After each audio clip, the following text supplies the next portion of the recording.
Namaste and welcome to Daily News Simplified, the what, why, and how of newspaper reading. Now, the news that would be covered today includes articles from both of 9th of November and of 10th of November, and we would be analyzing from the Delhi edition of the Hindu newspaper. Now, let us start with the analysis of the first article. Now, we've taken the first article from page 1 and the second article from page 5. Now, what you need to understand from both of these articles is about the various features of the recently inducted artillery gun systems for the Indian Army, and we'll try to understand these features from the perspective of your upcoming prelims examination of 2019. Now, before moving forward in understanding the various features of both the artillery guns, what we'll do first is understand on how questions with regards to defense technology have been asked in your previous prelims examination. Now, the various questions that were asked on defense technology within the prelims examination in the past 10 years, basically from 2008 to 2018. Now, apart from this, the answer to each question has also been marked. But what you can see from the questions that were asked in the past 10 years, that most of the questions were mainly focused upon missile systems, such as the Barak missile system asked in 2008, the Shaurya missile system asked in 2009, Agni 4 missile system asked in 2014, and the American anti-missile system called THAAD, which was asked in 2018. And about three questions have been asked with regards to defense equipments, such as on the advanced light helicopter called Dhruv in 2008, with regards to INS Sindhu Ghosh and INS Virat asked in 2009, and with regards to INS Astradharni, which was asked in 2016. So you need to understand that questions on artillery gun system has not been asked within the past 10 years. However, why the recent induction of two artillery system with the Indian Army is important for your prelims examination is because these induction of two artillery system becomes a current event of national importance, since it is after the 1980s that the army is now inducting artillery guns within its system. And now these artillery gun system would become a part of India's line of defense in the protection of our borders. Now it was in the 1980s that the Bofors guns were inducted by the Indian Army, and now it is after the induction of the Bofors guns in the 1980s that the Indian Army is now inducting two new artillery gun systems. And it is within that regard that the various features of these two artillery gun systems becomes relevant for your prelims examination as a part of current events of national importance. Now there are four things that you need to understand about both of these artillery gun systems with regards to your upcoming prelims examination of 2019. Now the first of these artillery gun system is the M777 ultralight Howitzer, and the second of these artillery gun system is the K9 Vajra T gun. And the first thing that you need to understand about both of them is their original country of production. The second fact that you need to know is the range of both of these artillery gun systems. The third fact that you need to know for your upcoming prelims examination are the various unique features of both of these artillery gun systems. And the last aspect that you need to remember is the firepower of both of these artillery gun systems. Now all of these four aspects with regards to the two artillery gun systems are listed within these two infographics and are also given within the PDF that we provide. And based on that information, try to solve these two questions for practice. When the first question is with regards to K9 Vajra T gun and the second question is regards to M777 Howitzer artillery gun. And so now with this, let us move on to the next article. Now as you already know that we're covering today the news that have appeared on 9th of November as well as on 10th of November. And so the first article appeared in the Hindu newspaper of 9th of November on page 10, and the second article appeared in the Hindu newspaper of today, that is 10th of November, on page 8. Now what both of these articles talk about is the Moscow format. Now in the Moscow format, Russia had conducted talks with 12 nations with regards to Afghanistan. Now with regards to your UPSC syllabus, this Moscow format would first be placed in your preliminary examination under the section Current Events of International Importance. And secondly, with regards to your mains examination, it would be placed in GS paper 2 within the section International Relations and within the subsection Global Groupings involving India, and also within the subsection Effect of Politics of Developed and Developing Countries on India's Interest. So now let us understand about the Moscow format. Now this is the second meeting that has been called by Russia with regards to consultations on Afghanistan. Now the second Moscow format was attended by 12 countries. However, it is not required to understand the position of all the 12 countries that they have taken during the Moscow format. It is only of four countries, which is India, the United States, Russia, and the Afghanistan government, whose position during the Moscow format that you need to remember or of understand. Now, apart from these four countries, you also need to understand the position that has been taken by the terrorist organization, the Taliban, who was also part of the second Moscow format. Now, the first position that we'll understand is that of Russia. Now, as you already know, that the United States is currently engaged in conflicts within Afghanistan, Iraq, and within Syria. Now, after the United States got involved in the Syrian conflict, Russia itself also got involved within the Syrian conflict. Now, Afghanistan is the second major US conflict in which Russia has gotten involved after Syria. In Syria, Russia has established a major presence by aligning with the current Assad government and therefore has increased its footprint within the Middle East. Now, this is a similar format that Russia is now following in Afghanistan, whereby Russia can now strengthen non-US alliance in Afghanistan. Now, wherein under the Moscow format, the 12 countries includes Iran, China, and other countries of Central Asia. And countries such as Iran, China, and several countries of Central Asia are not part of the US alliance. And therefore, under the Moscow format, Russia can increase cooperation with Iran, China, and other Central Asian countries, and thereby form a non US alliance within Afghanistan. And similar to Syria, Russia can then strengthen its position as a global power within Afghanistan. Now, the second country whose position that you need to be aware of is of the United States. Now, the United States currently only has an observer status in the Moscow format. And currently, the United States is following a policy of wait and watch on how Russia moves forward in getting itself involved within Afghanistan. The third country whose position that you need to know is of Afghanistan. Now, the Afghan government, currently headed by Ashraf Ghani, has sent a delegation which does not have government representation. Now, this delegation is from the Afghan Peace Council, which is currently not part of the Afghanistan government, and therefore it is considered a non government delegation. Now, it has been considered that the Afghanistan government led by Ashraf Ghani is maintaining a distance from the Moscow format. However, it is yet not known as to whether the Afghanistan government is maintaining a distance from the Moscow format so as to maintain a distance from the Taliban, which is also a participant in the Moscow format, or whether it has done under the pressure of the United States, which has also maintained an observer status in the Moscow format. Now, the fourth country whose position that you need to understand is that of India.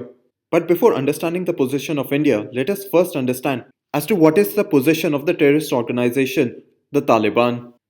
Now, the Taliban is unwilling to talk to the government of Afghanistan since the Taliban considers the government of Afghanistan as an illegitimate representative of the Afghan people. And what the Taliban wants is a direct talks with the United States. However, what is happening right now is that the United States is currently not engaging in any form of official talks with the Taliban. However, there have been reports that the US government may talk to the Taliban. However, currently there has been no official talks between both of them. However, the presence of the Taliban in the Moscow format provides the Taliban with legitimacy in global politics and makes a terrorist organization, the Taliban, an effective shareholder in the political development or the political evolution of Afghanistan. Now, before understanding India's position, hopefully you have understood the position of Russia, United States, Afghanistan, and of the Taliban with regards to the Moscow format, when Russia recently held the second meeting on consultations on Afghanistan, which is most popularly known as the Moscow format, and this Moscow format was attended by 12 countries. Now, Afghanistan is the second major conflict site of the United States, in which Russia has gotten involved in, wherein in the Moscow format it includes China, Iran, and several other Central Asian countries. And Russia can cooperate with China, Iran, the Central Asian countries under the format of the Shanghai Cooperation Organization to strengthen the political presence of a non US alliance within the country of Afghanistan. While the United States currently only has an observer status in the Moscow format and has maintained a policy of wait and watch with regards to the Moscow format and the growing Russian involvement in Afghanistan. Now, Afghanistan is being represented in the Moscow format by various members of the Afghan Peace Council. Now, this Afghan Peace Council is not an institution of the Afghanistan government, and therefore the Afghanistan government is assumed to have maintained a distance from the Moscow format. And there have been two speculation as to why the Afghanistan government has maintained a distance from the Moscow format. The first being that the Afghanistan government does not want to be seen at the same table with the Taliban. And the second speculation is that the Afghanistan government was under the pressure of the US government to not indulge in talks that have been led by Russia. Now, apart from this, the Taliban, which has been unwilling to talk to the Afghanistan government because it considers the Afghanistan government as an illegitimate representative of the Afghan people, and therefore the terrorist organization, the Taliban, wants to talk directly with the United States. However, the United States has not indulged in talks with the Taliban on any official levels. However, there have been proposals that talks between the Taliban and the US government may take place in the future. However, the participation of the Taliban in the Moscow format provides legitimacy to the terrorist organization, the Taliban, as stakeholders in the Afghanistan peace process, and also provides legitimacy to the Taliban in international politics. So, now after this, let us understand what has been the position of India with regards to the Moscow format. Now, the official response of India with regards to India's participation in the Moscow format has been that India supports all efforts at peace and reconciliation in Afghanistan. And any effort at peace and reconciliation in Afghanistan should be Afghan led, Afghan owned, and Afghan controlled with participation of the government of Afghanistan. Wherein the government of India has said that India's participation in the Moscow format with regards to consultations on Afghanistan will be only at a non official level. Wherein, as part of the non official level participation of India, India has sent two representatives. First is Amar Sinha, who was the former ambassador of India to Afghanistan and is currently a part of a government think tank called Research and Information System. And the second person who has been sent as a non official participant of India is Mr. TCA Raghavan, who has served as the Joint Secretary of India to Pakistan, Afghanistan, and Iran, and currently heads a think tank called Indian Council of World Affairs. And both of these representatives have been sent by the Government of India as part of a non official participant in the Moscow format. And apart from this, India has also said that it is not going to indulge in any form of talks with the Taliban. However, India's participation, even in non-official level, within the Moscow format has been criticized, and several causes of concern have been raised with regards to India's participation. Now, the Moscow format would become the first time that India has shared a stage with the Taliban after the Kandahar hijack. Now, in the year 1999, terrorist organizations hijacked what was the IC-184, and this aircraft was hijacked in Nepal and was flown to Afghanistan. And in the year 1999, it was the Taliban which headed the government in Afghanistan. And it has been said that the Taliban government of Afghanistan in 1999 had helped the terrorists who had hijacked the IC-184 Indian aircraft. And now the Moscow format would be the first time that the Indian government has shared a stage with the Taliban. Now, the second cause of concern is that India has been opposing any form of third party, such as the United States, Russia, or any other country or organization that want to conduct talks with the Taliban.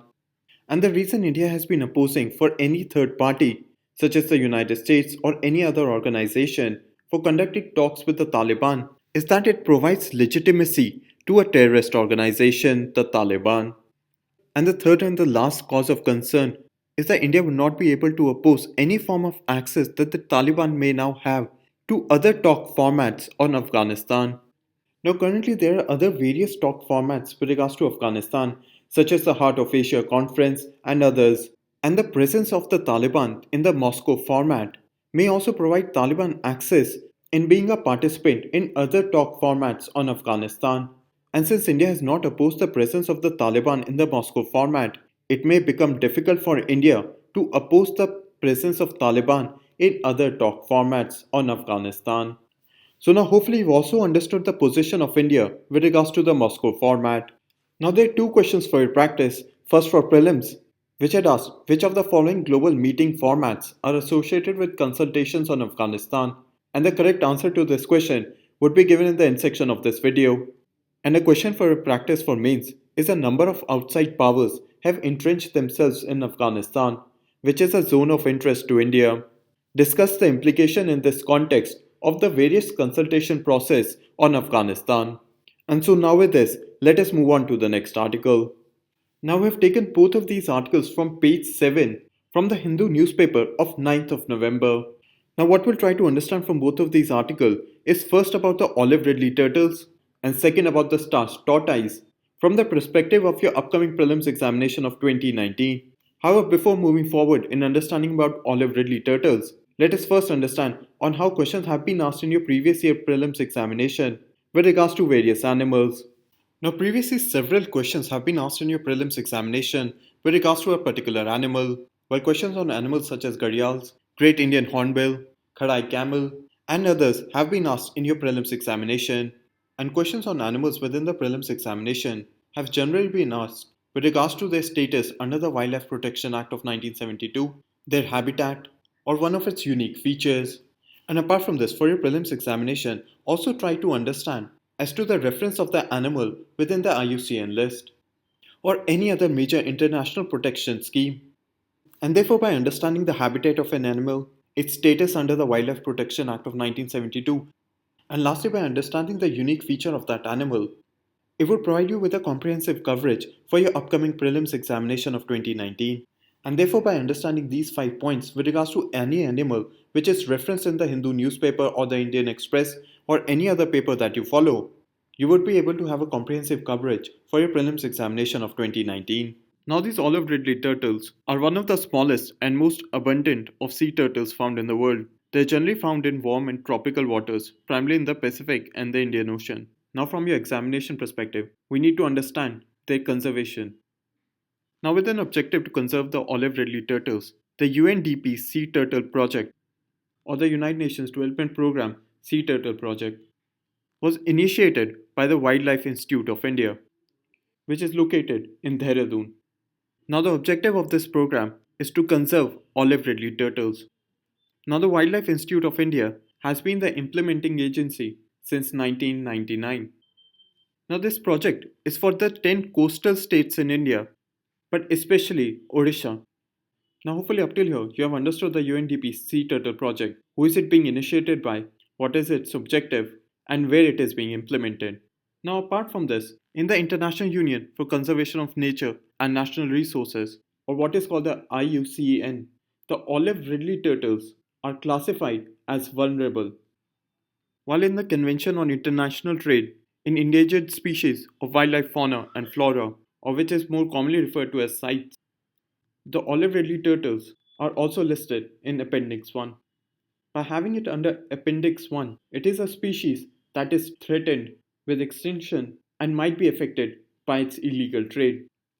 Now, apart from this, olive ridley turtles are protected under the Wildlife Protection Act of 1972 and is listed as a protected species under Schedule 1 of the Wildlife Protection Act.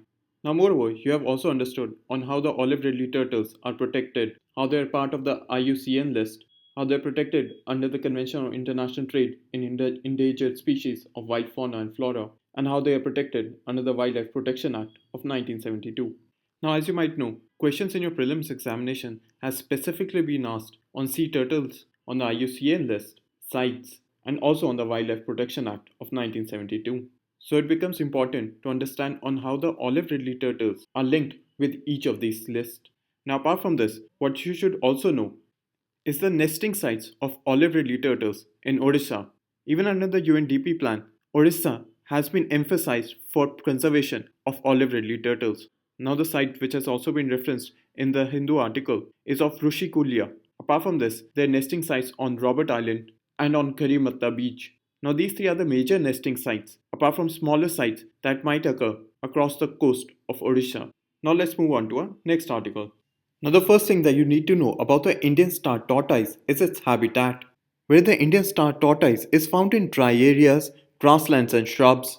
And the Indian star tortoise is native to India, Sri Lanka, and parts of Pakistan. Now, apart from this, the Indian star tortoise is mainly found in the coastal states of India and is also found in some areas of Rajasthan.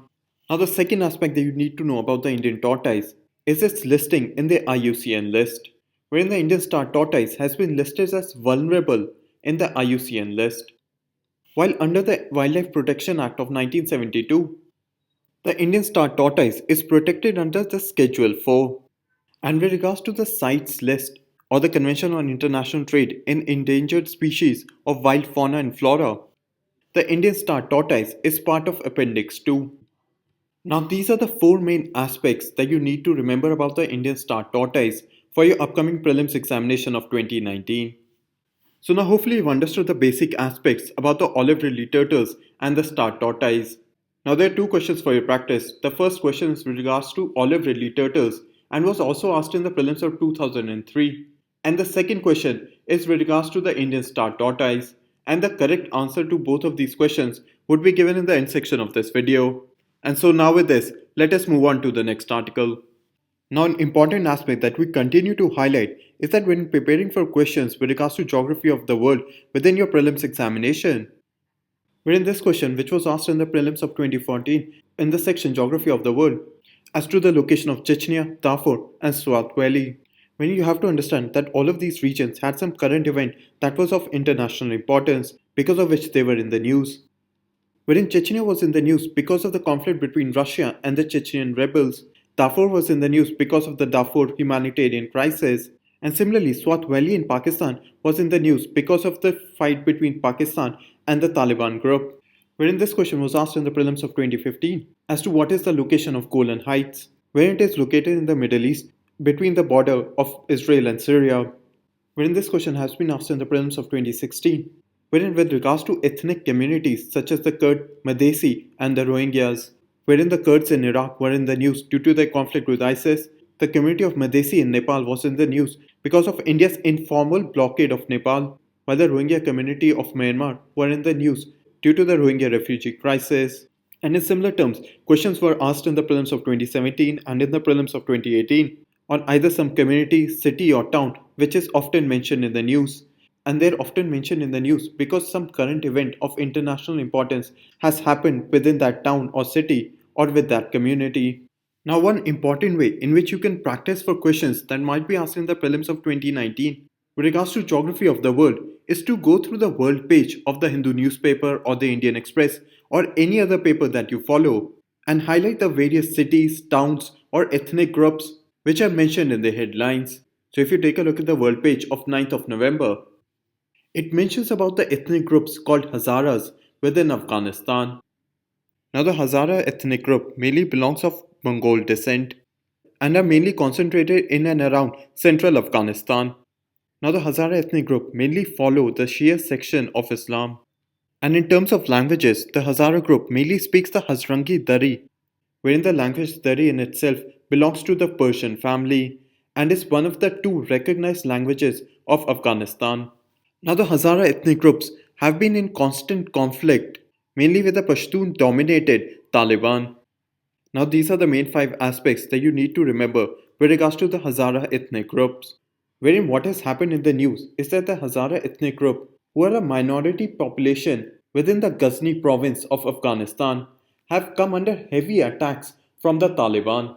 Since the Hazara ethnic groups have been in constant conflict with the Pashtun dominated Taliban.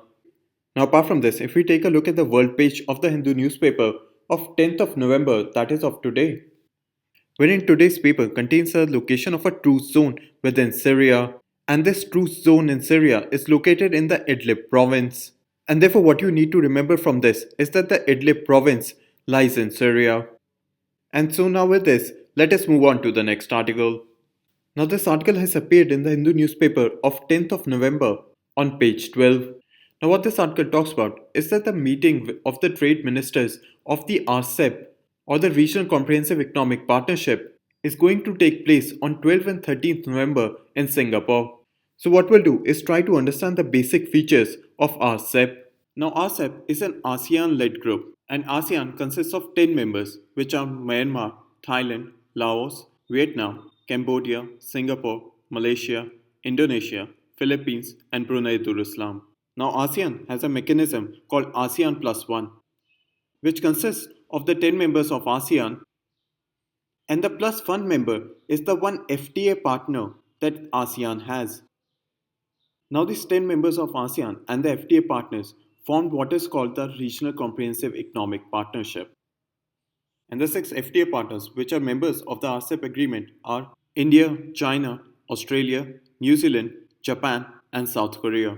And as you can see from the map, ASEAN members form what is called the Southeast Asian countries, and the 6 FTA partners form what is called the larger Indo-Pacific area. So RCEP, which includes the countries of the Indo-Pacific region. Now, hopefully, up till here, you have understood who are the 16 members of RCEP. You also understand as to how the ASEAN Plus One format led to the formation of the RCEP agreement. And you also understand as to what region does RCEP cover. Now, let us understand as to what does the agreement cover. Now, the RCEP agreement intends to be a free trade agreement. And by the term intends, we mean that it is still under negotiation and is currently not an FTA yet. Now, the RCEP agreement intends to cover 8 factors, which are goods, services, investment, competition, intellectual property, economic and technical cooperation, e commerce, and law. Now, do remember these 8 points because this is the first free trade agreement that India might sign which has the concept of e commerce included in it. Now, let us understand a brief factual history of RCEP, which might be asked in your prelims examination in terms of statement. Now, there are 3 important summits which you should remember for your prelims examination. The first is that the ASEAN framework for RCEP was adopted at the 19th ASEAN Summit in the year 2011 in Bali. The second important summit is that the joint declaration for launch of RCEP negotiation occurred in the 21st ASEAN Summit in the year 2012 in Phnom Penh. Now, this city is in Cambodia.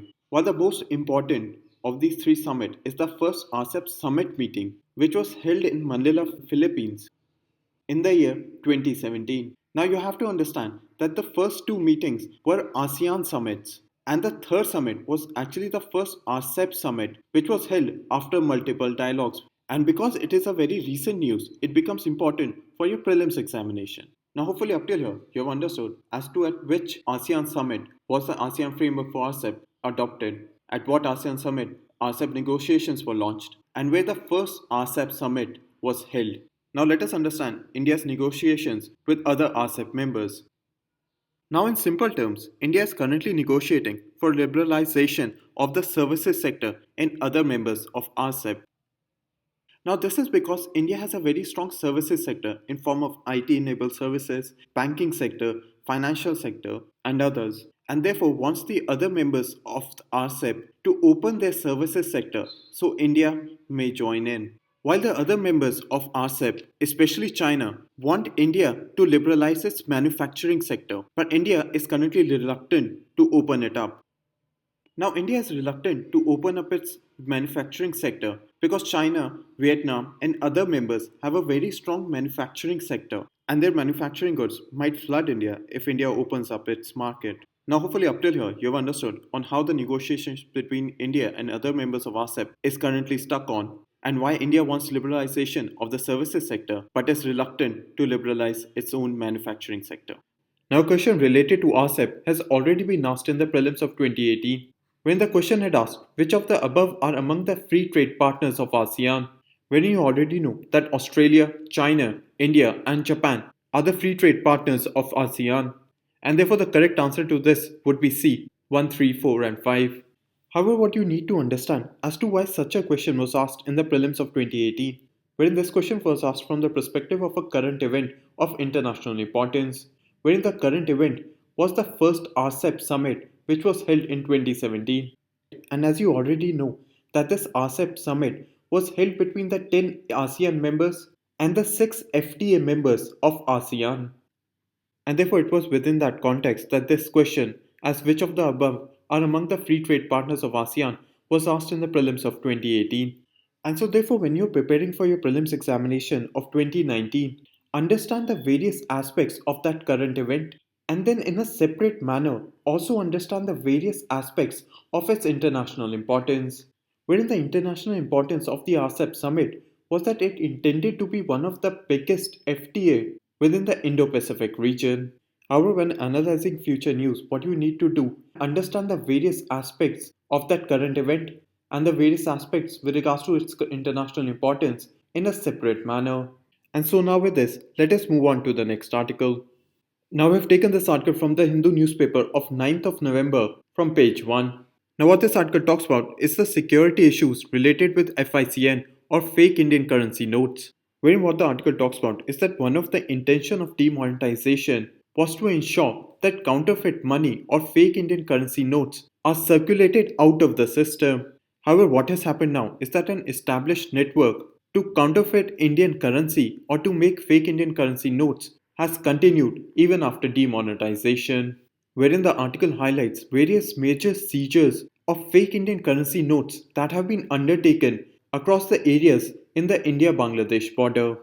Now, with regards to your UPSC syllabus, FICN or fake Indian currency note would be placed in your GS paper 3 within the section Security. First, within the subsection Role of External State and Non-State Actors in Creating Challenges to Internal Security. Secondly, within the section Money Laundering and its Prevention. And also within the subsection Security Challenges and Their Management in Border Areas. Now, if you take a look at the QIP program, within the specific section of Internal Security, a question was asked, highlight the hurdles in the effective deterrence of fake Indian currency notes or FICN. What steps has the Indian government undertaken to curb fake Indian currency notes? Now what I'll do is provide you this question, the recommended structure for the answer, and the various facts and concepts to cite in the answer in today's PDF. And what you can do is try to answer this question based on the recommended structure, and after that try to tally your answer with the facts and concepts that have been provided, which you can also cite in the answer. And this is one of the ways where we can help you with self-assessment for your mains examination. And so now with this, let us move on to the next article. Now this article appeared in today's Hindu newspaper on page 5. Now what we'll do with regards to this article is first understand as to what is double jeopardy, and after that we'll try to understand as to what this article talks about. Wherein if you take a look at the Constitution of India, more specifically in part 3, which is fundamental rights, wherein if you specifically take a look at Article 20 Clause 2, double jeopardy means that no person shall be prosecuted and punished for the same offense more than once. And it is one of the protection that is provided under the fundamental right of freedom with respect to conviction for offences. When if you take a look at Chapter 2, Rights in the Indian Constitution, from your class 11th NCERT book, wherein the name of the book is Indian Constitution at Work. Now we would strongly recommend that you read this book, Indian Constitution at Work, which is part of class 11th NCERT, for your preparation for your upcoming prelims and mains examination of 2019. Wherein on page 36, it provides what are the rights of accused as a simplified explanation of Article 20 of the Indian Constitution.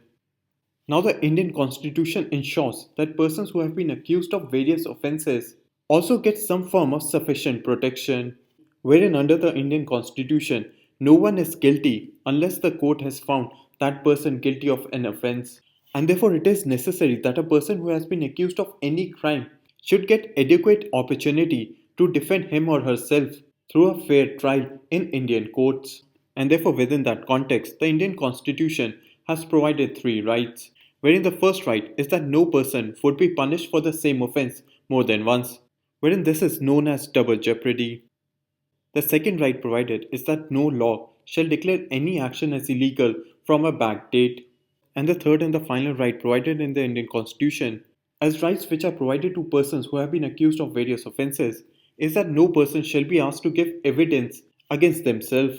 So now hopefully you also understood as to how the NCERT books explain Article 20, especially within the context of double jeopardy. And again, as a form of recommendation, we would strongly recommend that you read this book, Indian Constitution at Work, from class 11th NCERT to prepare for your upcoming prelims and mains examination of 2019. Now, what this article talks about is that the Supreme Court has said that if an accused has not been tried or convicted or acquitted for any particular crime, then the issue of double jeopardy or the principles of double jeopardy does not apply to him. So it means that if a person has not been prosecuted or punished for a crime, then that person cannot enjoy the principle of double jeopardy. So now hopefully you've understood as to what is double jeopardy. Now a question for your practice is, which of the following are granted by the Indian Constitution as protection in respect of conviction for offences? Now the correct answer to this question would be given in the end section of this video. And so now with this, let us move on to the next article. Now, we have taken this article from page 8 from the Hindu newspaper of 9th of November. Now, what had happened recently is that the current government announced various measures for the MSME sector, and what this article provides are the various problems with the current measures that have been announced by the government for the MSME sector. Now, the government of India had announced 12 measures for the growth, expansion, and facilitation of the MSME sector. Now, what you can do is go back to the video of 3rd of November to understand these 12 measures, and after that, it would be easier for you to understand as to how the author highlights the various problems with the measures given by the government of India for the MSME sector. Now, the first thing that you need to understand is what is a credit stimulus. Now, credit stimulus is a policy which is undertaken by the government so as to enhance or increase the credit flow or the flow of money to various critical sectors. Now, this credit flow or the flow of money is increased by providing loans at a cheaper rate of interest. Now, the main reason as to why credit stimulus is provided is to promote growth and development of that particular critical sector. And apart from this, the second reason as to why credit stimulus is provided so as to reduce the dependence of that critical sector on informal borrowings. And therefore, the main reason as to why credit stimulus has been given to the MSME or the micro, small, and medium enterprises in India is that there was an adverse or a negative effect on the MSME sector. First, due to the imposition of demonetization, and second, due to the introduction of the GST. And apart from this, what has also happened is that the flow of money through the provision of loans from non-banking financial sectors has also decreased. And therefore, because of these three reasons, the current government has provided a credit stimulus to the MSME sector, under which the MSME sector is going to be provided loans at cheaper rate of interest, with the intention of promoting growth and development of the MSME sector. So now hopefully you've understood as to what is meant by credit stimulus and why a credit stimulus package has been given to the MSME sector. Now let us understand the various problems highlighted by the author with regards to this credit stimulus. Now the first problem highlighted by the author is that what might happen is that financial institutions such as banks may provide large amount of money to the MSME sector, and there is a fear that these financial institutions may abandon or not undertake appropriate measures to not create future NPAs or non-performing assets. Now, it must be noted here that the former RBI Governor Raghuram Rajan had warned that loans extended under the Mudra scheme could turn out to be the source of the next financial crisis. And therefore, the author has highlighted that these financial institutions, such as banks, may provide large amount of money to the MSME sector. However, the MSME sectors would not be able to prepay or pay back the banks and thereby create a large amount of NPAs and thereby become a non-performing asset. The second problem highlighted by the author is that this credit stimulus given to the MSME sector may lead to a misallocation of credit from the more productive sectors in the Indian economy. Now, according to the author, there might be a sector such as IT-enabled services or any other sector which has a good economic performance. However, by providing a stimulus package for the MSME sector, the money that should have gone to the IT-enabled services sector is now being provided to the MSME sector. And therefore, according to the author, there is a fear of misallocation of credit in the Indian economy. And this then would have a negative effect on the more productive sectors of the Indian economy. The third problem highlighted by the author is that the government has given an assurance that 25% procurement by the MSME sector would be undertaken by public sector units. However, according to the author, this compulsion of 25% procurement may make the MSME sector inefficient and incapable of being competitive against global markets. And the fourth and the last problem highlighted by the author is that credit stimulus is generally undertaken for a shorter period of time, and the government of India is not undertaking any measures to solve the structural issues that the MSME sector faces, such as lack of access to cheap electricity, high cost in the logistics sector, and apart from various other structural constraints. And therefore, by not addressing the structural constraints, the credit stimulus would not address any of the long term problems of the MSME sector, and thereby, this credit stimulus would only have an impact of a shorter period of time. Now, with regards to UPSC syllabus, this article and the explanation given in this section would be placed in GS paper 3 within the section Economic Development. So now hopefully you've understood the various problems that the author has highlighted with regards to the current stimulus that has been provided by the Government of India for the MSME sector. And so now with this, let us move on to the next article. Now we have taken this article from page 18 of today's Hindu newspaper. Now this article has provided various findings of the Pneumonia and Diarrhea Progress Report which has been released by the International Vaccine Access Center. However, it is not required for you to remember this report either for your prelims or mains examination. Now what this report has said is that India continues to have the highest number of child deaths in the world from pneumonia and diarrhea. Now, this article has highlighted various interventions that can be undertaken to reduce the number of deaths from pneumonia and diarrhea.